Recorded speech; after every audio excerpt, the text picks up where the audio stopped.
Hello friends, আমার channel the fresh রেসিপিতে আপনাদের সকলকে স্বাগত জানাই।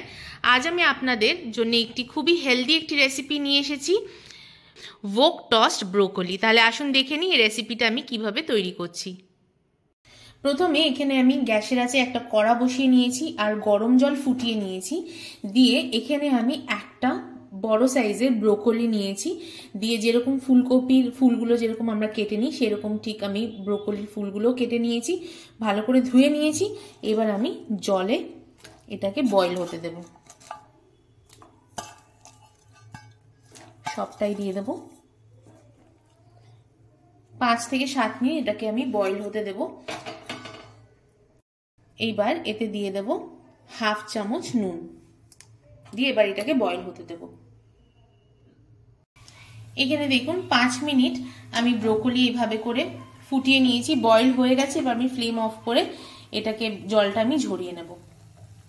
এখানে গ্যাসের আছে আমি একটা কড়া বসিয়ে নিয়েছি আর কড়াতে আমি সর্ষে তেল গরম করে নিয়েছি। এইবার এতে দিয়ে দেব হাফ চামচ পরিমাণ মেথি দানা, দিয়ে এটাকে 20 থেকে 25 সেকেন্ড মতো হতে দেব।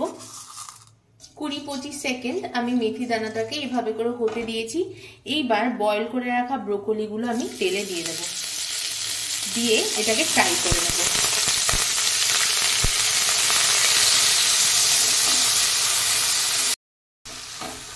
হালকা নাড়িয়ে নেওয়ার পর এতে এবার আমি স্বাদ অনুযায়ী নুন দিয়ে দেব। এখানে আমি হাফ চামচ পরিমাণ নুন দিলাম, দিয়ে নুন দেওয়ার পর একটু নাড়িয়ে দেব। আর লো টু মিডিয়াম ফ্লেমে রেখে কিন্তু ব্রোকলিটা হতে দিতে হবে। এবার আমি এটাকে ঢেকে লো টু মিডিয়াম ফ্লেমে হতে দেব। 7 মিনিট পর এবার আমি ঢাকনাটা খুলবো। এখানে দেখুন 7 মিনিট ধরে আমি ঢেকে রেখে এটাকে আমি ফ্রাই করে নিয়েছি, ফ্রাই হয়ে গেছে। এবার ফ্লেম অফ করে দেবো আর এটাকে পরিবেশন করব।